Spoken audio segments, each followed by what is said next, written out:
ओडिशामध्ये जगन्नाथपुरी रथयात्रा उत्सव मोठ्या प्रमाणात साजरा होत असतो। त्याचंच प्रतिरूप म्हणून नाशिकच्या श्री पंचमुखी हनुमान मंदिराचे पुजारी आयोजक भक्ती चरणदास महाराज यांनी गेल्या 3 वर्षांपासून नाशिक शहरामध्ये जगन्नाथ रथयात्रा सुरू केली आहे। याच रथयात्रेला 3 वर्ष पूर्ण होत असून 3ऱ्या वर्षी नागपूरचे भोसले घराण्याचे मुधोजी राजे भोसले यांच्या प्रमुख उपस्थितीमध्ये या रथयात्रेचे आयोजन करण्यात आले होते। या जगन्नाथपुरी रथयात्रेची सुरुवात नागपूर येथील भोसले घराण्याचे मुधोजी राजे भोसले यांनी केली। ही जगन्नाथपुरी रथयात्रेची सुरुवात सर्व प्रमुखांच्या उपस्थितीत जमिनीवर झाडू मारून आणि रथ ओढून करण्यात आली। ही जगन्नाथपुरी रथयात्रा नाशिकमधील पंचमुखी हनुमान मंदिरापासून सुरू होऊन गणेशवाडी, अशोकस्तंभ, रविवार कारंजा तसेच पंचवटी परिसरात पुन्हा पंचमुखी हनुमान मंदिर आडगाव नाका येथे या रथयात्रेचा समारंभ होणार आहे।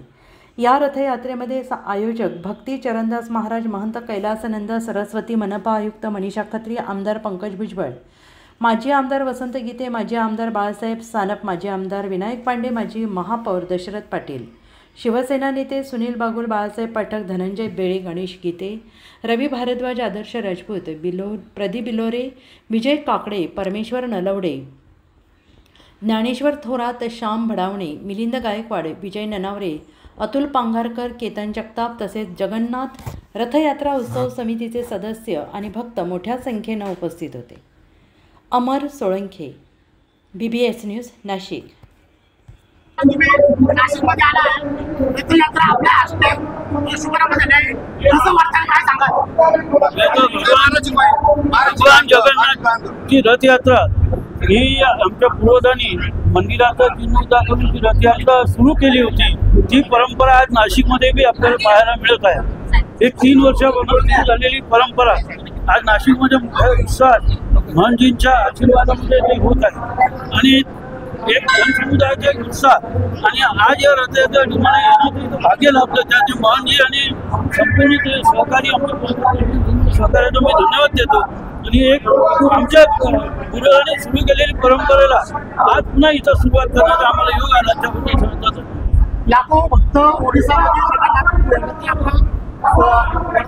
नाशिकमध्ये 3रं वर्ष आहे। आज आपण या रथयात्रेच्या नाशिकमध्ये काय सांगतात?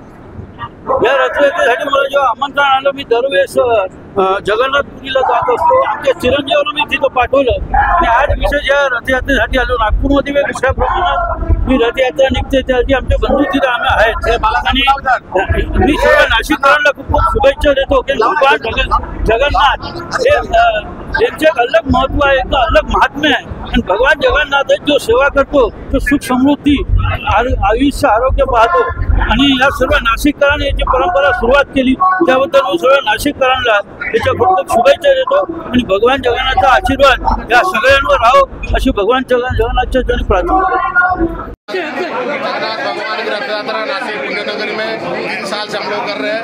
मैं सब लोग को आह्वान करता हूँ आपके माध्यम से, भगवान की रथ में निकलने वाला है यहाँ से, सभी लोग घर से निकलिए, रथ में भगवान का दर्शन करिए, जरूर आप लोग को आशीर्वाद मिलेगा। और स्वयं भगवान जगन्नाथ मंदिर से निकल के आपको आशीर्वाद देने के लिए आ रहे हैं। ये हम लोग के लिए और हमारे राजा जी नागपुर से आए उनके लिए और पूरे मराठा समाजों के लिए, पूरे सभी समाज के लिए, सभी संप्रदाय के लिए एक आनंदाची क्षण है। मैं सबको आह्वान करता हूँ कि आप लोग घर से निकल के जगन्नाथ का दर्शन करिए। जय जगन्नाथ, जय जगन्नाथ।